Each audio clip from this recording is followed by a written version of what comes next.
ایک بار پھر آپ کی خدمت میں حاضر ہیں. اب چلتے ہیں اس سیگمنٹ کی جانب جس میں ہم ایک بات، ایک سوال، ایک جملہ، ایک فکر آپ کے سامنے رکھتے ہیں اور چاہتے ہیں اس سوال کا جواب آپ بھی تلاش کریں. کچھ گفتگو میرے پاس ہوتی ہے، میں آپ کے سامنے پیش کرتا ہوں. کچھ باتیں آپ اپنے ذہن میں، کچھ سوالات کے جوابات آپ اپنے ذہن میں تیار کریں تاکہ ہم معاشرے کے اس اہم مسئلے پر جس کا اب تذکرہ کرنے جا رہا ہوں کوئی نہ کوئی نتیجہ اخذ کر سکیں. سیگمنٹ کا نام ہے سوال ہمارا، جواب آپ کا. اپنی زلفوں کے گناہ گار پہ سائے رکھ. شرم و حیا کیوں ختم ہو رہی ہے، یہ ہمارا آج کا سوال ہے. اس کی کیا وجوہات ہو سکتی ہیں، اس پر مجھے، آپ کو، ہم سب کو غور کرنا چاہیے کہ کیا وجہ ہے کہ بتدریج جیسے جیسے دور آگے بڑھ رہا ہے شرم و حیا ختم ہو رہی ہے.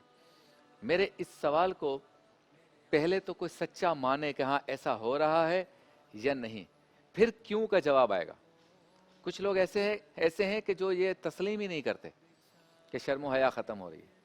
جب آپ یہ تسلیم کریں گے اس کے بعد آپ اس کا جواب تلاش کریں گے کہ کیوں ہو رہی ہے. یہ بالکل ایسے ہی بات ہے کہ ہم کہیں کہ پاکستان میں بتدریج لا قانونیت کیوں بڑھ رہی ہے، تو پاکستان کے وزیر اعظم آ کر کہیں نہیں سب کچھ تو قانون کے مطابق ہو رہا ہے. تو پھر تو لا قانونیت کیوں بڑھ رہی ہے اس کا سبب تو ہم معلوم ہی نہیں کر سکتے، کیونکہ بدہ تو مان ہی نہیں رہا. نہ پاکستان کا صدر مان رہا ہے، نہ وزیر اعظم مان رہا ہے، نہ گورنر مان رہا ہے، نہ وزیر اعلیٰ مان رہا ہے، نہ ڈی آئی جی مان رہے ہیں کسی شہر کے، نہ آئی جی مان رہے ہیں کسی صوبے کے. جب سارے ہی کہہ رہے ہیں کہ قانون پر عمل ہو رہا ہے تو میرا یہ سوال ہی پھر غلط ہوگا کہ پاکستان میں لا قانونیت کیوں بڑھ رہی ہے. بالکل اسی طرح سے سب سے پہلے اس بات کو تسلیم کرنا اور کروانا ضروری ہے کہ کیا پاکستان میں واقعی یا ہمارے معاشرے میں واقعی بتدریج شرم و حیا ختم ہو رہی ہے. میرے نزدیک ہاں ایسا ہی ہے، اور اس کی وجوہات بھی بتا سکتا ہوں. سب سے پہلے آپ دیکھ لیں 1970 اور پیچھے نہیں جاتے میں ہماری بچیوں کے ڈریسز کیا تھے اور اب کیا ہیں. اس میں ڈریسز میں یعنی کہ پہننے اوڑھنے میں پردے کا کور کرنے کا، پردے کو بھی چھوڑ دیں، بالکل چھوڑ دیں، تھوڑی دیر کے لیے عبایا بھی چھوڑ دیں، چادر بھی چھوڑ دیں، ٹھیک ہو گیا. جو نارمل لباس ہے ہماری خواتین کا 1970 میں جو تھا اتنا ہی کپڑا لگتا ہے اب یا کم لگتا ہے کہ نہیں؟ اگر یہ سمجھ لیں گے تو پہلی بات سمجھ میں آ جائے گی. اور عورتوں کو تو چھوڑ دیں، مردوں کی پینٹیں کم ہو گئی ہیں، چھوٹی ہو گئی ہیں. پہلے کھلی تھی اب چست ہو گئی، کپڑا کم لگ رہا ہے. پہلے لمبی تھی، بیل بوٹم ہوتا تھا نیچے، اب بیل بوٹم ختم ہونے کے بعد سائز میں بھی کم ہو گئی، وہ شارٹ بن گئی. پہلے فل سلیو کے شرٹ ہوتے تھے، شرٹ سے فل سلیو کے ٹی شرٹ ہو گئے، اب ہاف سلیو تھا اب سلیو لیس بنیان آ گئے.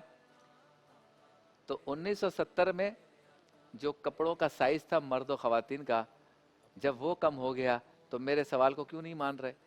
اسی سے پتہ چل رہا ہے کہ شرم و حیا بتدریج ختم ہو رہی ہے. دوسری بات یہ ہے کہ پی ٹی وی جب تھا صرف، تو اچھی طرح سے یاد ہے 1970s میں 75 میں پی ٹی وی گھر کے سارے لوگ بیٹھ کے دیکھتے تھے، امی بھی، بہن بھی، بیٹی بھی، بیوی بھی، بھائی بھی، شوہر بھی، سارے بیٹھ کے دیکھتے تھے. کیا آ رہا ہے؟ محمد علی قلعے کی باکسنگ آ رہی ہے، اوکے. کرکٹ کا میچ آ رہا ہے، جاوید میاں کا چھکا، اوکے. ڈرامہ آ رہا ہے دہلیز، اور ڈرامے آ رہے ہیں میرا نام ہے منگو، اور پرچھائیاں، پتہ نہیں یہ سارے تنہائیاں، اس طرح کے ڈرامے آتے تھے، ٹھیک ہے. کمرشلز آتے تھے، اے خدا میرے ابو سلامت رہیں، آتے تھے نا. جب بھی فیملی کوئی کھیل دیکھ رہی ہے اس کے دوران کمرشل آیا، جب فیملی کوئی ڈرامہ دیکھ رہی ہے، یا ایون کوئی پاکستانی فلم دیکھ رہی ہے، میں ساری باتیں اوپن کر رہا ہوں آپ کے سامنے، کوئی مانتا ہے نہیں مانتا، یہ ساری چیزیں فیملی ٹی وی پہ دیکھ رہی ہیں. اب ہو کیا رہا ہے؟ اگر کوئی ایسا سین آنے کا شائبہ ہو، شائبہ کہ خاتون چل کے مرد کے پاس آ رہی ہے، مرد چل کے خاتون کے پاس آ رہا ہے، تو پہلے وہ فیملی میں سے مرد اٹھ کے سائڈ پہ چلا جاتا تھا. اسے حیا آتی تھی کہ میری بہن بیٹھی ہوئی ہے یا بیٹی بیٹھی ہوئی ہے، میں اس کے سامنے یہ رومانٹک ڈائلاگ کیسے سنوں گا. یا ماں بہن بیٹی اٹھ کے چلی جاتی تھی کہ ابو بیٹھے ہیں, بھائی بیٹھے ہیں, بیٹا بیٹھا ہے, میں ان کے سامنے یہ رومانٹک ماحول جو بن رہا ہے اس سین میں کیسے دیکھوں؟ مجھے حیا آتی ہے. ابھی بنا نہیں ہے ماحول, اور اس وقت ریموٹ کنٹرول نہیں ہوتا تھا. کبھی کبھی ایسا ہوتا تھا کہ ابا جان یا امی جان اٹھ کے ٹی وی بند کر دیتے تھے ٹک, کھڑے ہو کر. اب تو یہ ٹک ٹک ٹک 200 چینل ہے نا, ایک سے بڑھ کر ایک. پہلے ایک ہوتا تھا, اٹھ کے جا کے ریموٹ بھی نہیں ہوتا, اسے بند کرتے تھے. یہ شرم و حیا بتدریج بڑھ رہی ہے, نہیں بڑھ رہی, آپ میری اگلی بات سے اندازہ لگائیں. اور آج کیا ہو رہا ہے؟ آج ماں بہن بیٹی سارے مل کے دیکھتے ہیں ٹی وی. جی ہاں دیکھتے ہیں. اول تو الگ الگ ہی دیکھتے ہیں, 2-3 ٹی وی ہو گئے, نہیں تو موبائل پہ دیکھتے ہیں. جن کو بالکل ہی ان چیزوں کو الگ سے آرام سے علیحدگی میں دیکھنے کا شوق ہے. یہ بھی شرم و حیا کے بڑھنے کی وجہ ہے. لیکن اگر ساتھ بیٹھ کر دیکھ رہے ہیں تو برا ہی نہیں لگ رہا, کچھ بھی برا نہیں لگ رہا. بارش ہو رہی ہے, مرد و خواتین اس میں ناچ رہے ہیں, جمپ مار کے عورت مرد کے ہاتھ میں چلی گئی آٹومیٹک, برا ہی نہیں لگ رہا. اور یہ کیوں برا نہیں لگ رہا؟ ہم خود بھی بے شرم ہو گئے. باپ کی حیثیت سے بے شرم ہے ہم, بیٹے کی حیثیت سے بے شرم ہو گئے, شوہر کی حیثیت سے بے شرم ہو گئے, ہم بھائی کی حیثیت. میں یہ گالی نہیں دے رہا, میں صفت بتا رہا ہوں. ہم نیچے آ رہے ہیں, اخلاقی اقدار نیچے آ رہے ہیں. اگر شرم ہوتی ہم بند کر دیتے. اب تو ریموٹ ہے, بیٹا کچھ اور دیکھو, ہٹاؤ اس کو. کہا ہے کسی نے؟ نہیں کہا. یہ برائی نہیں لگ رہی. او بھائی کس کس چیز کو بند کرو گے؟ فلم ڈرامے کو تو چھوڑ دو, ایڈ بھی ایسی آ رہی ہیں, تو کیا آپ دیکھیں گے نہیں ٹی وی؟ آپ نیوز چینل دیکھ رہے ہیں, یا کرکٹ کا میچ دیکھ رہے ہیں, فٹ بال کا میچ دیکھ رہے ہیں, کارٹون دیکھ رہے ہیں, آپ جو بھی دیکھ لیں, یہاں تک کہ مذہبی چینل دیکھ لیں, اس کے بیچ میں پہلے یا بعد میں جو ایڈ آئے گی, آپ بیٹھ کے فیملی کے ساتھ دیکھ رہے ہیں. حالانکہ دیکھ نہیں سکتے. اس لیے میں کہہ رہا ہوں کہ شرم و حیا بتدریج ختم ہوتی جا رہی ہے. اور آ جائیں شادی کی رسمیں. پہلے کیا ہوتا تھا؟ مرد کھیلتے تھے کچھ شادی میں, عورتیں وہ اسٹک سے کھیلتی تھی, ڈانڈیا جس کو کہتے ہیں. ایک دو اچھی سی چھوٹی موٹی رسمیں ہوتی تھیں, اس پر بھی ہم اعتراض کرتے تھے.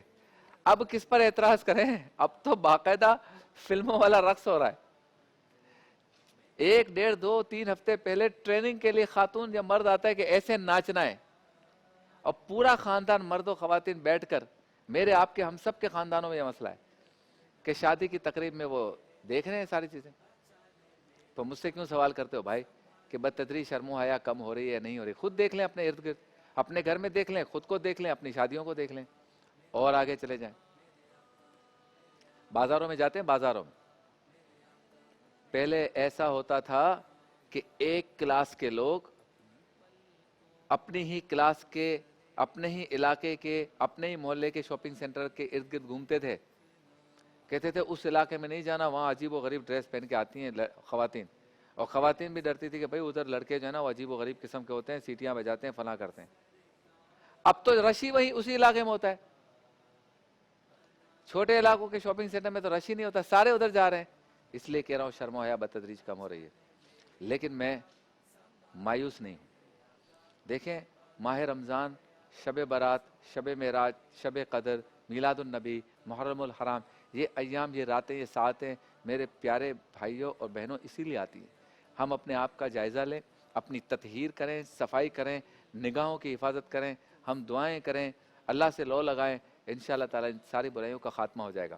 بزرگان دین کہتے ہیں کہ نماز برائیوں سے روکتی ہے, لیکن اگر کوئی شخص نماز پڑھ کے بھی برائیوں سے نہ رک سکے تو سمجھ لے کہ اس کی نماز قبول نہیں ہوئی. بریک کے بعد ہوتی ہے دوبارہ ملاقات.